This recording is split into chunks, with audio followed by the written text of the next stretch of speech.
Hello, everyone. I am Dike Ojji. I'm a professor of medicine and preventive cardiology at College of Health Sciences, University of Abuja, Nigeria, and also happen to be MPI for a number of NIH-funded implementation science research studies.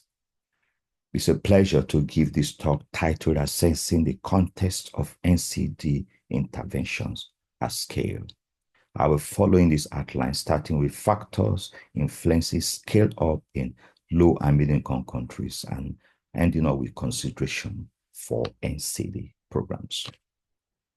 In form of background, we know that context is defined as everything else that is not the intervention, but may influence the intervention implementation and outcomes. And knowing which contextual factors that will help or hinder scale up of different changes will help implementers, managers, policymakers, regulators, and purchasers of healthcare to judge the likely success of possible improvement and also to decide conditions that should be modified to make scale up more effective. More on this is in lecture 4A, that is context in titled Context in Implementation Research. There are factors that influence the scale up of public health interventions, especially in low and middle income countries, and are divided to those that influence a change in structure, to those that influence change in culture, to those that influence change in practice. For those that influence change in structure, they go from advocacy, resources, political will of the government or policy makers, supply chains, for example, for medications and equipment, down to characteristics of the intervention, then to health system and also governance. Whereas for those that influence change in culture, their sociocultural environment, which is very important, in so the sociocultural environment in which that intervention is taking place is quite key to whether that intervention will succeed or not, or need, and also need or demand for intervention. Whereas in terms of practice, we talk about things like the strategy that will be used, training and supervision, what we call supportive supervision is very important. Collaborations, whom are you collaborating with, can really influence the success of that intervention or not. Monitoring and evaluation are the key processes of monitoring your intervention, and evaluating this can be politics and also leadership. Are those factors that can also affect scale up. One other thing we must take note of is that when it comes to importance of consensual factors in decision to scale up, it tends to differ between policymakers and also researchers. There are 5 top-to-rank contextual factors that tend to influence policymaker decision about whether to scale up an intervention or not, and they include availability of ongoing funding, political acceptability. Does that intervention fit with government and relevant agency policy direction? Is it compatible with the existing intervention and organizational structure and relevant agency policy directions? And lastly, is it acceptable to the community in which it's being scaled up to? These are very important. And for researchers, one important factor that tends to influence whether they want to scale up an intervention or not is availability of funding. For scale up of interventions, some frameworks are needed and goes from determinant frameworks like EBIs and CIFA, which I'm sure we are conversant with, to process framework like the proceed framework, which is used for translating effective intervention and research evidence into practice, down to outcome framework, which is used for evaluating implementation. An example like the REHAB and Proctos framework. For our hypertension treatment in Nigerian study, which I will keep on referring to subsequently, we use implementation research logic model. This is a very robust framework which combines the CIFA framework also with the REHAM framework. And also for our scale-up study, it will be used to support mapping from contextual factors, strategies to propose mechanisms to achieve our implementations, and also to map the system, and also to assess clinical outcome. One thing about the implementation research logic model framework is that also incorporates the REHAM framework, which is used to assess outcomes of interventions. I will publish some of our work in which we use implementation research logic model to assess stakeholder perspective on hypertension treatment in Nigerian program. And also there's another study in which we use what we call the SARA, Service Availability Readiness Tool of the World Health Organization, to assess the capacity of the 60 primary healthcare facilities in which we are working in Nigeria. Like I said before, the HCM program is a 60 primary healthcare facilities. It's a collaborative work between the University of Abuja and Washington University in St. Louis, with my co-PI being Professor Mark Hoffman, and also Northwestern University in Chicago. Other collaborators you can see there. And our aim is to build a system for hypertension care and treatment that is centered on the patient and non-physician healthcare workers. And our strategy is based on World Health Organization has technical package, which we are quite conversant with, and the Kaiser Permanente Northern California model, which was a very, very successful implementation and saw to improvement of hypertension control from about 44% to about over 90%. And so our implementation strategies include using a standard treatment protocol or the Federal Ministry of Health, patient registration and empowerment. So making sure that patient is registered in a public primary healthcare facility close to him or her and followed up subsequently.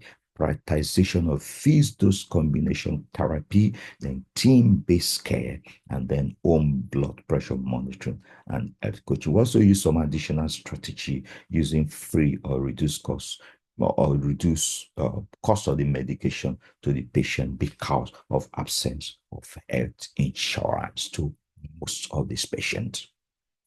No, the implementation research logic model, like I said, I've been using our HCM in our initial study, and that is what also we are using in our scale-up. And it contains some core elements. One of them, what are determinants of this intervention, is very important. What are implementation strategies and mechanism, and the last one is the outcome, and it has different domains from the intervention characteristics to inner setting, outer setting characteristics of individuals and the process. For example, if we look at intervention characteristics, characteristics is daily dosing of medication. We want effective blood pressure lowering medication, especially single pill or called fixed dose combination. And when you look at the inner setting, we're looking at what is the staff strength, what is our level, training, what is the communication forum that we are that is there. And on the negative side, low medication availability is one of the things we found out, and which was one of the things we address in our intervention. And in terms of implementation strategies, using things like team-based care, training, and supportive supervision, so using very established protocol of the Federal Ministry of Health and doing a lot of community community mobilization. And in terms of our mechanisms, so what did we do there? Retention, continuous quality improvement, improved health behaviors, and medical adherence. Those are some of the mechanisms we use to make sure that our intervention was a positive one. And in terms of outcome, we use the REHAM framework to assess our outcome. We did things like a pre and post scores to see how the improvement in the healthcare workers and knowledge of high blood pressure, and in terms of our overall outcome, we looked at change in slope for treatment control.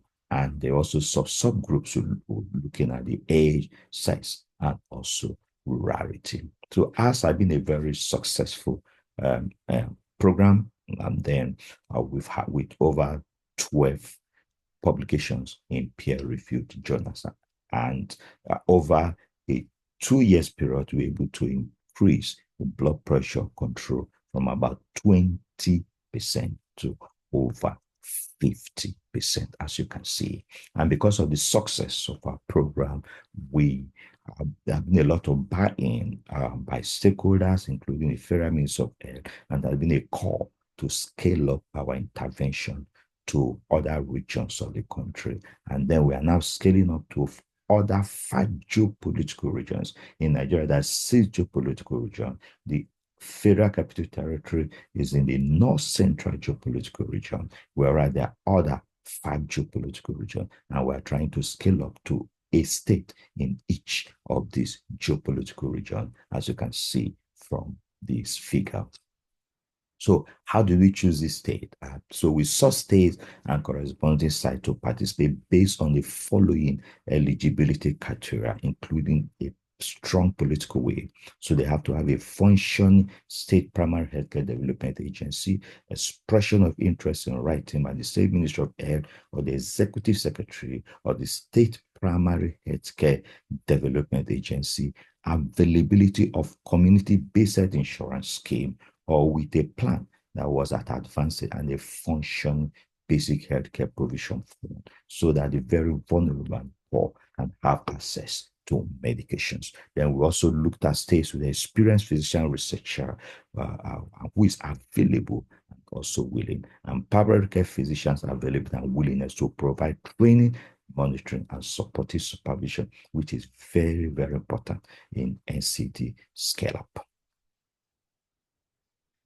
So as we close, what are some of the reflections on scale-up context?